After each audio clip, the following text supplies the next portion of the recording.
Hello everyone, आप सभी का स्वागत है आपके अपने यूट्यूब चैनल विशाल गौतम 783 पर। आज है 29 जून 2024 और आज की इस वीडियो में मैं आपके लिए लेकर आया हूँ 29 जून 2024 के डेली करंट अफेयर्स के कुछ इम्पोर्टेंट क्वेश्चंस। अगर आप किसी भी एग्जाम की तैयारी कर रहे हैं तो ये वीडियो आपके लिए काफ़ी ज़्यादा इम्पोर्टेंट रहने वाली है। अगर आप इस चैनल पर पहली बार आए हैं तो चैनल को सब्सक्राइब कर लीजिए और साथ ही बेल आइकन को भी ऑल पर प्रेस कर लीजिए, ताकि जब भी मैं कोई नई वीडियो अपलोड करूं तो सबसे पहले आप उस वीडियो को देख पाएँ। और आज की इस वीडियो की पीडीएफ फाइल आपको हमारे टेलीग्राम चैनल पर मिल जाएगी और टेलीग्राम चैनल का लिंक आपको इस वीडियो के डिस्क्रिप्शन में मिल जाएगा, तो आप वहां से इस टेलीग्राम चैनल को ज्वाइन कर सकते हैं। तो चलिए चलते हैं आज के अपने टॉपिक की ओर। तो कल की वीडियो में हमने जाना था कैसे भारत इलेक्ट्रॉनिक्स लिमिटेड यानी BEL के अध्यक्ष और प्रबंध निदेशक के रूप में नियुक्त किया गया है। तो इन्हें नियुक्त किया गया है मनोज जैन को। भारतीय दूरसंचार नियामक प्राधिकरण के नए सचिव के रूप में किसे नियुक्त किया गया है? अतुल कुमार चौधरी को। अंतर्राष्ट्रीय ओलंपिक दिवस 2024 कब मनाया गया है? ये मनाया गया है 23 जून को। संयुक्त राष्ट्र सतत विकास समाधान नेटवर्क द्वारा जारी सतत विकास रिपोर्ट 2024 में शीर्ष स्थान किसे मिला है? ये मिला है फिनलैंड को। ब्लू प्लैनेट पुरस्कार 2024 किसे सम्मानित किया गया है? IPBS को। जून 2024 में अटल पेंशन योजना के कार्यान्वयन के लिए किस कंपनी को राष्ट्रीय पुरस्कार से सम्मानित किया गया है? कर्नाटक विकास ग्रामीण बैंक को।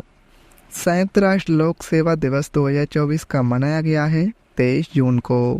भारत के नए वित्त मंत्री और कॉरपोरेट मामलों के मंत्री कौन बने हैं? तो ये बनी है निर्मला सीतारमण। जून 2024 में केंद्रीय मंत्रिमंडल द्वारा घोषित आर्थिक निर्णयों के तहत किस राज्य में वधावन बंदरगाह का निर्माण किया जा रहा है? महाराष्ट्र में। 18वें मुंबई अंतर्राष्ट्रीय फिल्म महोत्सव 2024 का आयोजन किसके द्वारा किया गया है? तो ये किया गया है केंद्रीय सूचना एवं प्रसारण मंत्रालय। जून 2024 में 53वीं GST परिषद बैठक का आयोजन कहाँ हुआ है? नई दिल्ली में। जून 2024 में भारत की स्वास्थ्य प्रणाली को मजबूती प्रदान करने के लिए $170 मिलियन का ऋण किसने प्रदान किया है? एशियाई विकास बैंक ने। हाल ही में किस राज्य में जहरीली शराब पीने से कम 38 लोगों की मौत हो गई है? तमिलनाडु राज्य में। हाल ही में किस देश के 5400 से अधिक शरणार्थी मणिपुर के नागा जिले में शरण चाहते हैं? म्यांमार। ब्रिक्स गेम 2024 का आयोजन किस देश में किया जा रहा है? रूस देश में। तो अब हम आते हैं आज के अपने प्रश्नों की ओर। तो आज का हमारा पहला क्वेश्चन है, जून 2024 में कौन सा देश अंतर्राष्ट्रीय सौर संगठन यानी ISA का 100वां देश बन गया है? तो इस क्वेश्चन का सही आंसर है ऑप्शन ए, पैराग्वे। पैराग्वे पूर्ण सदस्य के रूप में अंतर्राष्ट्रीय सौर गठबंधन यानी ISA में शामिल होने वाला 100वां देश बन गया है। पैराग्वे ने नई दिल्ली में ISA को अपना अनुसमर्थन दस्तावेज सौंप दिया है। भारत और फ्रांस ने सौर ऊर्जा को बढ़ावा देने और पेरिस जलवायु समझौते के लक्ष्य का समर्थन करने के लिए पेरिस में जलवायु परिवर्तन सम्मेलन के दौरान अंतर्राष्ट्रीय सौर गठबंधन का शुभारंभ किया था। अब बात करें अंतर्राष्ट्रीय सौर गठबंधन यानी ISA की, तो इसकी स्थापना जो हुई थी वो हुई थी 30 नवंबर 2015 को। इसका मुख्यालय गुरुग्राम हरियाणा में है। महानिदेशक हैं इसके अजय माथुर और नए सदस्य देश हैं स्पेन 99वां है, पनामा 98वां, यमन 97, हंगरी 96 और चिली 95वां। नेक्स्ट क्वेश्चन है, किसे SBI जनरल इंश्योरेंस के नए MD और CEO के रूप में नियुक्त किया गया है? इस क्वेश्चन का सही आंसर है option B, Naveen Chandra Jha. SBI general insurance company limited ने नवीन चंद्र झा को अपना नया प्रबंध निदेशक MD और मुख्य कार्यकारी अधिकारी CEO नियुक्त किया है और ये किशोर कुमार पोलू दाशु का स्थान लेंगे। अगर हम बात करें SBI जनरल इंश्योरेंस की, तो इसकी स्थापना हुई थी सन 2009 में। इसका मुख्यालय मुंबई महाराष्ट्र में है और MD एंड CEO हैं इसके नवीन चंद्र झा। नेक्स्ट क्वेश्चन है, किसे प्रतिष्ठित पेन पेंटर पुरस्कार 2024 से सम्मानित किया गया है? तो ये किया गया है ऑप्शन बी, अरुंधति रॉय को। साहित्यिक योगदान के लिए एक महत्वपूर्ण मान्यता के रूप में बुकर पुरस्कार विजेता लेखिका अरुंधति रॉय को 2024 के लिए प्रतिष्ठित पेन पेंटर पुरस्कार से सम्मानित किया गया है। अरुंधति रॉय 10 अक्टूबर को ब्रिटिश लाइब्रेरी द्वारा सह आयोजित एक समारोह में ये पुरस्कार प्राप्त करेंगी और अरुंधति रॉय ने अपने पहले उपन्यास the God of small things के लिए बुकर पुरस्कार जीता था और पेन पेंटर पुरस्कार 2023 में ब्रिटिश लेखक माइकल रोसेन को दिया गया था। अब बात करें पेन पेंटर पुरस्कार की, तो वर्ष 2009 में इंग्लिश पेन नामक चैरिटी द्वारा स्थापित यह पुरस्कार नोबेल पुरस्कार विजेता नाटककार हेरोल्ड पिंटर की स्मृति में अभिव्यक्ति की स्वतंत्रता के लिए दिया जाता है। Quacquarelli Symonds best student cities ranking 2025 में कौन से भारतीय शहर को शीर्ष स्थान मिला है? सही आंसर इसका ऑप्शन बी, दिल्ली को। Quacquarelli Symonds best student cities ranking 2025 को प्रकाशित किया गया है और इस साल की तालिका में कुल 150 शहरों को स्थान दिया गया है।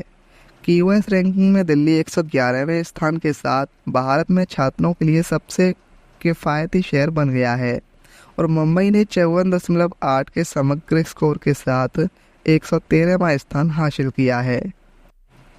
नेक्स्ट क्वेश्चन है, जून 2024 में किसे फिर से एक साल के विस्तार के साथ राष्ट्रीय मानवाधिकार आयोग के महासचिव के रूप में नियुक्त किया गया है? सही आंसर इस क्वेश्चन का ऑप्शन बी, भरत लाल।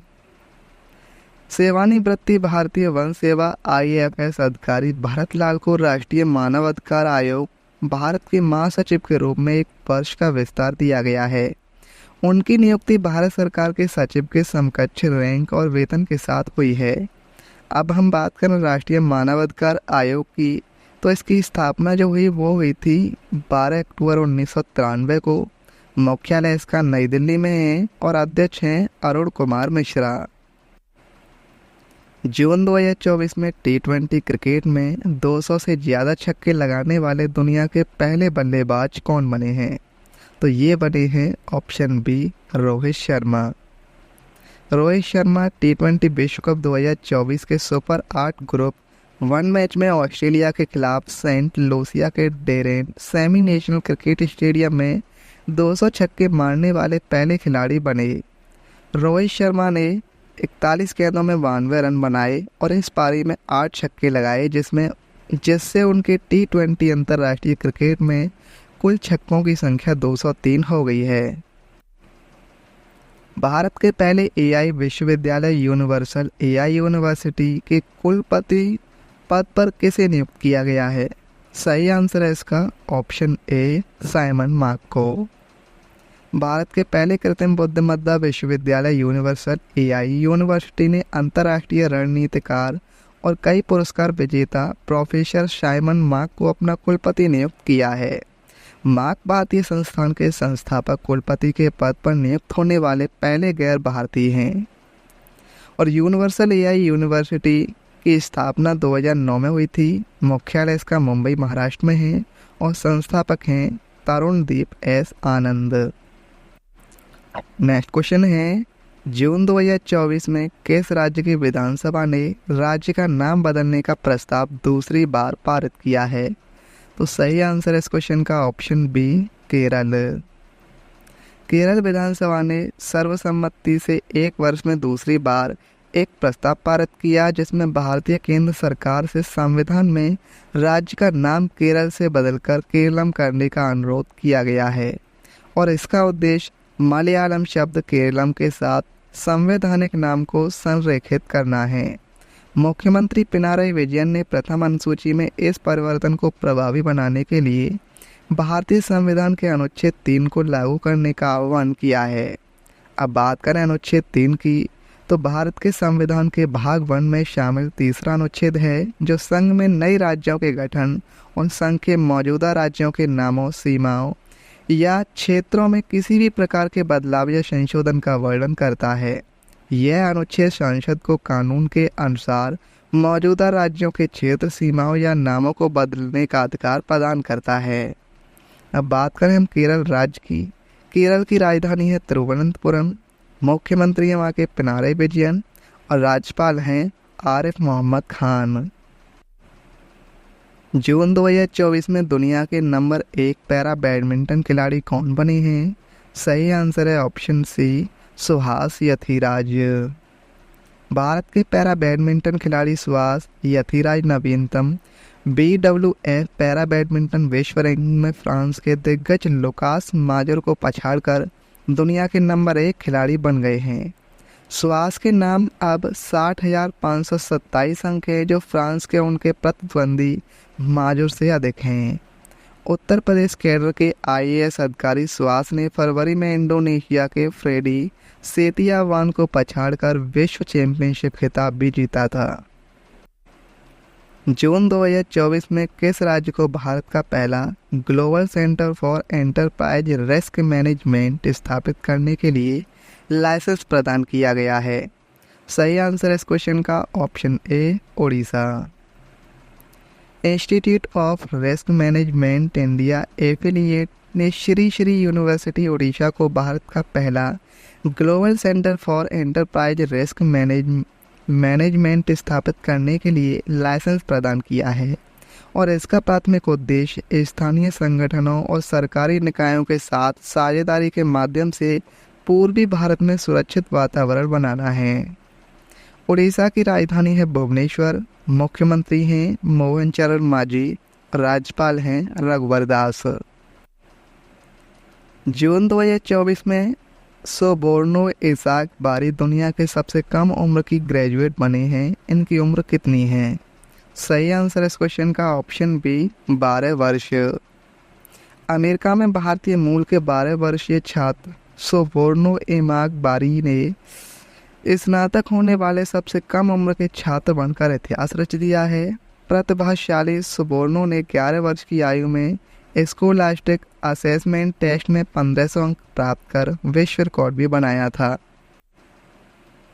सामाजिक न्याय और अधिकारिता मंत्रालय के नए मंत्री कौन बने हैं? सही आंसर है option A, doctor Virendra Kumar.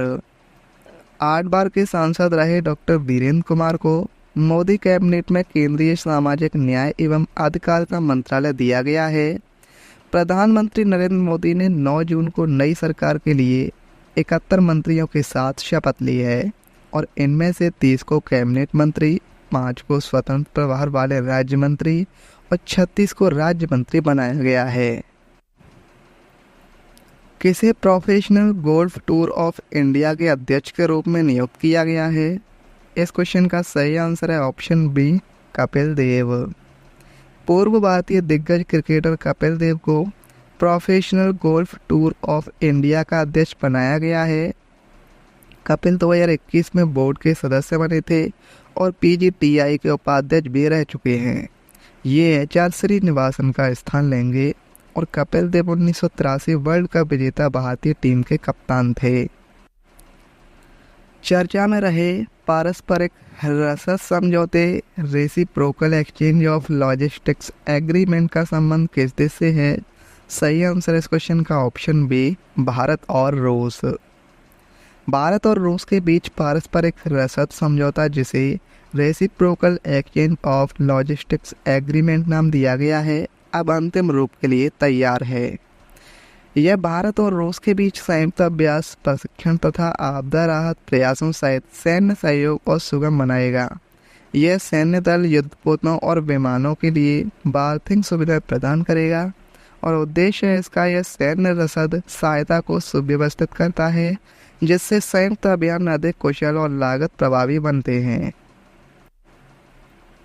Kargil युद्ध के नायकों को श्रद्धांजलि स्वरूप भारतीय सेना ने कहाँ खालूबार युद्ध स्मारक को पर्यटकों के लिए खोला है?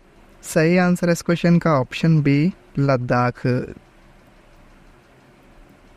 लद्दाख में भारतीय सेना ने 26 जुलाई को कारगिल विजय दिवस की 25वीं वर्षगांठ के अवसर पर कारगिल युद्ध के नायकों को श्रद्धांजलि देने के लिए खालूबार युद्ध स्मारक को पर्यटकों के लिए खोल दिया है।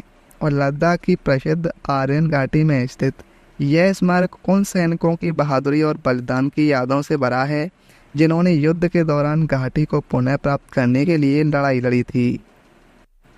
अब हम बात करें स्टैटिक जीके की, तो हैदराबाद के अंतिम निजाम कौन थे?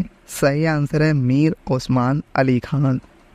1858 में झांसी के किले की घेराबंदी किसने की थी? सर हुरोज ने। सूरत की संधि पर अंग्रेजों और किसके बीच हस्ताक्षर किए गए थे? रघुनाथ राव। 1773 में बंगाल के पहले गवर्नर जनरल कौन बने? Warren Hasting. बंगाल का स्थायी भूमि राजस्व बंदोबस्त किसके द्वारा शुरू किया गया था? कॉर्नवालिस। कौन से गवर्नर जनरल खुद को बंगाल का शेर कहते थे? Lord Wellesley. बंगाल का अंतिम गवर्नर जनरल कौन था? William Bentinck. भारत के प्रथम गवर्नर जनरल कौन थे? William Bentinck.